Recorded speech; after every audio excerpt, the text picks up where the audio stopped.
Hello viewers, আসসালামু আলাইকুম। বাংলাদেশ উমান ব্লগারের পক্ষ থেকে আপনাদের সবাইকে ওয়েলকাম জানাচ্ছি। আশা করছি আপনারা সবাই অনেক ভালো আছেন। আমিও আলহামদুলিল্লাহ ভালো আছি। এখন হচ্ছে 10:30 মতো বাজে। আমি এসেছি পোস্ট অফিসে। আমার যে কুকিং চ্যানেলের পিনটা আসেনি, ওটা এসেছে কিনা সেটা দেখার জন্য। এই যে দেখুন, অনেকগুলো কিন্তু লকার, প্রায় এখানে হাজার হাজার লকার।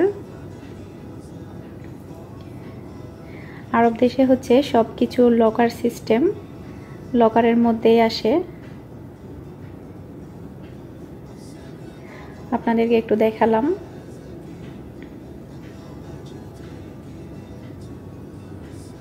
আল্লাহর নাম নিয়ে এখন আমি লকারটা খুলছি। আমি যখন আরেকটা চিঠি পেয়েছিলাম, ওটা কিন্তু একদম সবার উপরেই ছিল, কিন্তু এখন তো দেখা যাচ্ছে না। আমি খুঁজে দেখছি এটা পাই কিনা।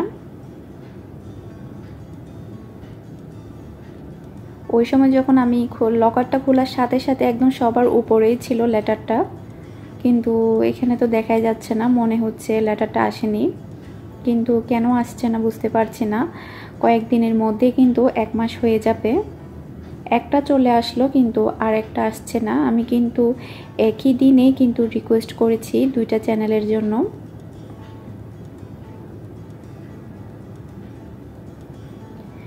আমি একটু ভালোভাবে চেক করে দেখছি কোনো মিস হয়ে যাচ্ছে কিনা আমার খুঁজতে গিয়ে।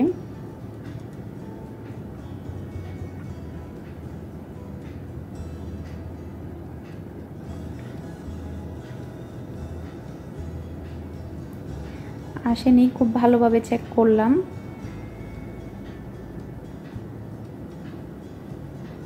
মনটা অনেক খারাপ লাগছে, বলার মতো না।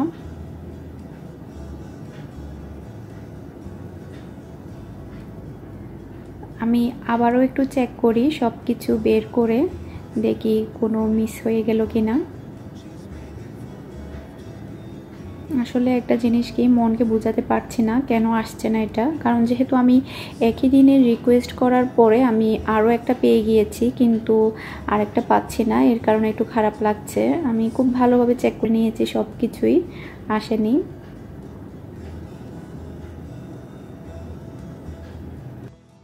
আমি হচ্ছে অফিসের লোকজন থেকে একটু জিজ্ঞেস করে নিচ্ছি এটা কেন আসছে না। ওরা বলল যদি আসে তাহলে এটা লকারের মধ্যেই থাকবে। আসে নাই, সেজন্য এটা লকারের মধ্যে নেই। জানি না এটা পাবো কিনা।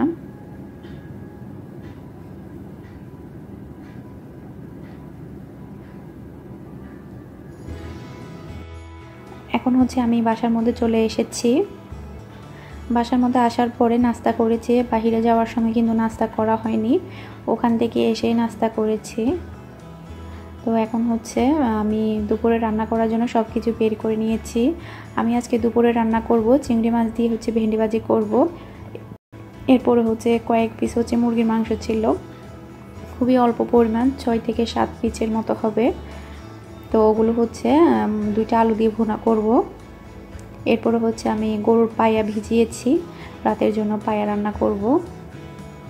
ব্যাস এইটুকুই, আর কিছুই রান্না করব না। আর ডাল আছে, ডাল রান্না করতে হবে না। আর মিহি নাস্তা করার পরে প্রাইভেটে গিয়েছে। মিহির প্রাইভেটের টাইমটা চেঞ্জ করা হয়েছে। মিহি হচ্ছে এখন 11টা বাজে যায়, দুপুর 1টা বাজে আসে। কারণ সামনে যেহেতু রমজান, সেজন্য টাইমটা চেঞ্জ করে দিয়েছি আগে থেকেই। কারণ রমজানের সময় দেখা যাবে কি, ও যদি প্রাইভেটে যায় তখন ও মানে আমাদের সাথে ইফতারটা করতে পারবে না। তো আমার মেয়ে যদি আমার সাথে ইফতার না করে তাহলে তো ভালো লাগবে না। সেজন্য টাইম চেঞ্জ করে দিয়েছি, সকালেই যাচ্ছে। সকাল 11টা বাজে যাবে, 1টা বাজে চলে আসবে।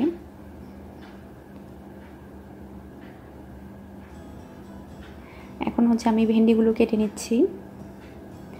আর আজকে আমি আপনাদেরকে একটা জিনিস জানাবো, সেটা হচ্ছে ইউটিউবের প্রথম ইনকামের টাকা দিয়ে আমি কি করেছি সেটা আজকে আমি আপনাদেরকে জানাবো। আমি কত টাকা পেয়েছি, ইউটিউবের প্রথম ইনকাম আমার কত ছিল সেটা তো আপনাদেরকে আমি বলেছিলাম। তো আজকে আমি জানাবো সে টাকা দিয়ে আমি কি করেছি। আমাকে একটা আপু জিজ্ঞেস করেছিল, সুরাইয়া মণ্ডল আপু জিজ্ঞেস করেছিল, আপু তুমি ইউটিউবের টাকা দিয়ে কি করেছো সেটা কিন্তু জানাবে। তো ভাবলাম আজকের ভিডিওর মধ্যে বলি। আমি ইউটিউবের টাকা দিয়ে আমি কি করেছি।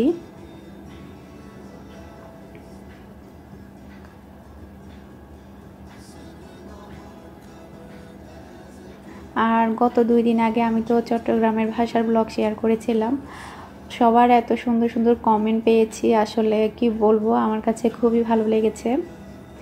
আপনাদেরকে ধন্যবাদ দিয়ে ছোট করব না, আপনারা আমাকে এতটাই সাপোর্ট করছেন যেটা কিনা আমি মানে আপনাদের কাছে সবসময় ঋণী হয়ে যাচ্ছি। অনেক আপুরা কিন্তু আমার কথা বুঝে না, তারপরও কিন্তু আমার ভিডিওটা দেখেছে, এনজয় করেছে, সেটা কিন্তু আমার জন্য অনেক বড় পাওয়া। কারণ হচ্ছে চট্টগ্রামের ভাষা কিন্তু সবাই বুঝে না।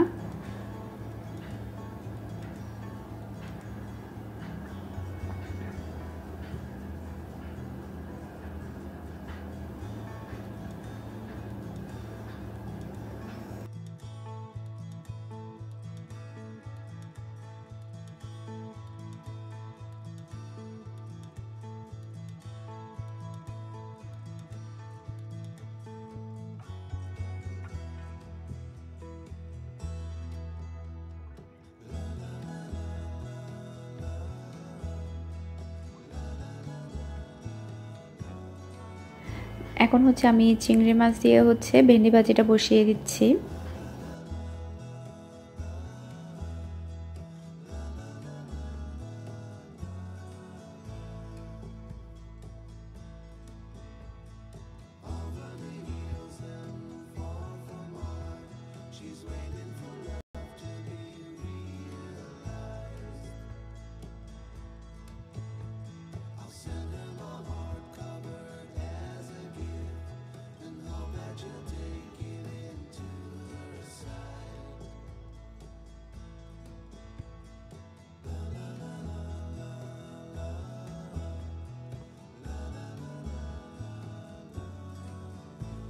চিংড়ি মাছ আর হচ্ছে মশলাটাকে ভালোভাবে কষিয়ে নেওয়ার পরে আমি হচ্ছে ভেন্ডিটা দিয়ে দিলাম।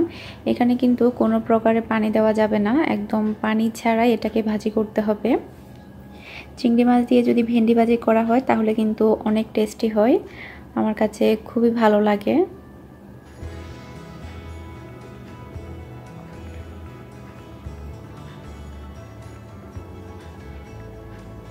এ ফাঁকে হচ্ছে আমি মাংসটা ধুয়ে নিব।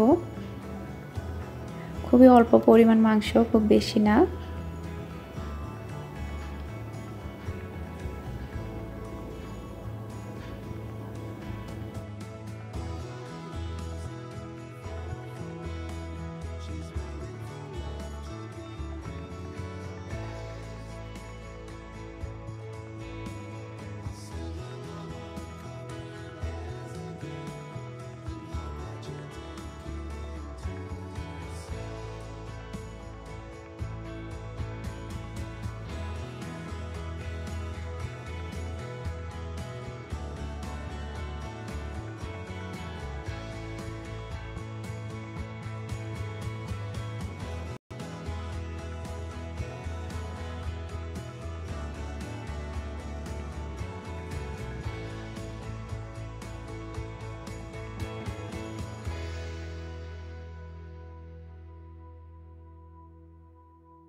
এখন হচ্ছে আমি মিহির জন্য ভাত নিয়ে নিচ্ছি।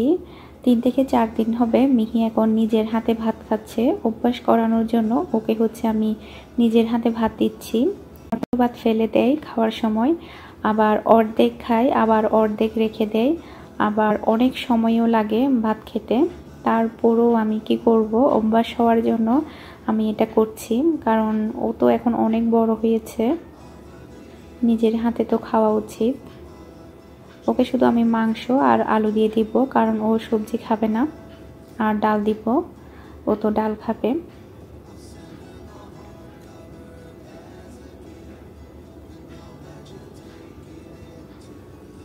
একটা বাচ্চাকে ভাত খাওয়াতেও কিন্তু অনেক সময় লাগে। ও যদি নিজের হাতে ভাত খায় তাহলে আমার সেই সময়টা বেঁচে যায়। এখান থেকে সে অর্ধেক খাবে, অর্ধেক ফেলে দিবে, আবার অর্ধেক না খেয়ে রেখে দিবে। এখন হচ্ছে বিকেলবেলা, আমি হচ্ছে ঘরটা ঝাড়ু দিয়ে দিচ্ছি। বিকেলবেলাও কিন্তু অনেক কাজ থাকে, ঘর গোছানো, তারপরে হচ্ছে ঘর ঝাড়ু দেওয়া, আবার যেদিন ঘর মোছা হয় না সেদিন ঘর মোছা। বিকেলবেলাও কিন্তু অনেক কাজ থাকে মেয়েদের কিন্তু কাজের কোনো শেষ নেই। যদি হয় দেশের বাহিরে তাহলে তো আর কোনো কথাই নেই, একদম সব কিছুই করতে হয় নিজেকে। দেশে হলে ভালো, অনেকজন থাকে, অত বেশি কাজের চাপ থাকে না, কিন্তু বিদেশের বাড়িতে কিন্তু প্রচুর পরিমাণে কাজের চাপ থাকে। সুস্থ হোক কিংবা অসুস্থ হোক, তারপরও কিন্তু নিজেকেই করতে হবে। আমার কিন্তু অনেক সময় কাজ করতে ইচ্ছে করে না, এমন মন চাই যে কেউ যদি রান্না করে খাওয়াতো, কেউ নাস্তা তৈরি করে দিত, কেউ চা তৈরি করে দিত, তাহলে কি যে ভালো হতো। কিন্তু সেটা হয় না, সে ভাগ্যটা হয় না দেশের বাহিরে। দেশে হলে তো অবশ্যই সম্ভব, বাবার বাড়ি শ্বশুর বাড়ি, কিন্তু দেশের বাহিরে এটা কখনো সম্ভব না। আর মিহি এখন বাহিরে খেলছে, যেহেতু ও সকালের দিকে পড়াটা ফিনিশ করছে, বিকেলে একটু এখন সময় পাচ্ছে খেলার জন্য। আর বাচ্চাদের কিন্তু খেলাধুলো করা কিন্তু প্রয়োজন। বাচ্চারা যত বেশি খেলাধুলা করবে তত বেশি ওদের ব্রেনটা ভালো হবে।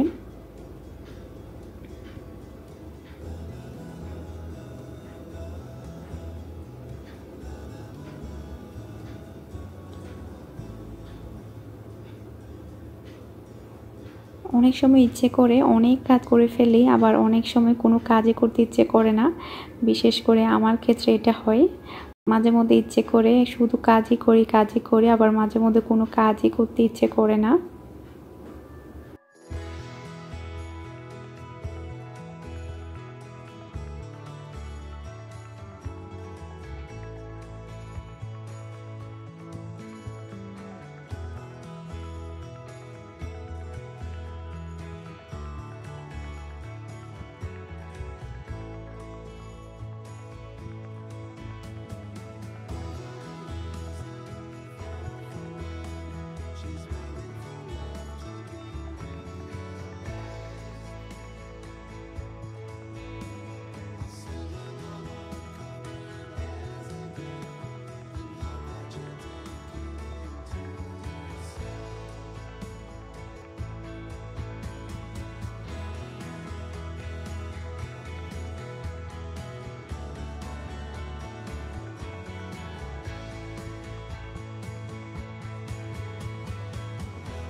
এদিকে আমার পায়া রান্নাটাও হয়ে গিয়েছে। দুপুরের রান্নাটা করার পরই কিন্তু আমি পায়া রান্নাটা বসিয়ে দিয়েছিলাম। প্রায় 4 ঘন্টা মতো লেগেছে এটা হতে।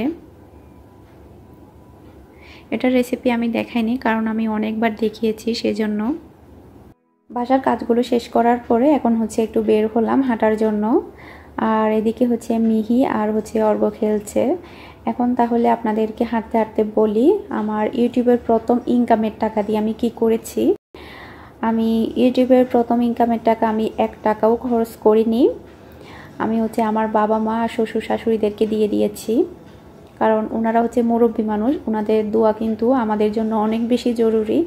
ওনাদের মানে বাবা মার দোয়া কিন্তু সন্তানদের অনেক কাজে লাগে। তাই আমি চিন্তা করেছি আমার প্রথম মাসের ইনকামটা আমার শ্বশুর শাশুড়ি আমার বাবা মাকে দিয়ে দিব আমি। তো যেহেতু আমি 11,000 টাকা পেয়েছি বাংলাদেশি টাকায়, তো আমি আমার মাকে দিয়েছি আমি 2,000, আবার আমার বাবাকে দিয়েছি 2,000, এরপরে আমার দাদিকে দিয়েছি আমি 2,000। আমার দাদি আমার খুবই ফেভারিট একজন মানুষ, আমি আমার দাদিকে অনেক বেশি ভালোবাসি। এরপরে হচ্ছে আমার শ্বশুরকে দিয়েছি আমি 2,000, এরপরে আমার শাশুড়িকে দিয়েছি আমি 2,000। আসলে এই টাকাগুলো কিন্তু খুবই কম, তারপরও ভালোবাসাটাই হচ্ছে মেন। 2,000 টাকা কিন্তু কোনো টাকাই না, যেহেতু আমি যেটাই পেয়েছি সেটাই আমি সবাইকে ভাগ করে দিয়ে দিয়েছি। তো এই তো গেল 10,000 টাকা, আর থাকে হচ্ছে 1,000 টাকা। ওই 1,000 টাকা হচ্ছে আমার শ্বশুরবাড়ির পাশে একটা এতিমখানা আছে, তো ওই 1,000 টাকাটা আমি এতিমখানার মধ্যে দিয়ে দিয়েছি। তো 11,000 টাকা চলে গেল। আমার কাছে খুবই ভালো লেগেছে আমার বাবা মা শ্বশুর শাশুড়ি আমার দাদিকে দিতে পেরেছি বলে।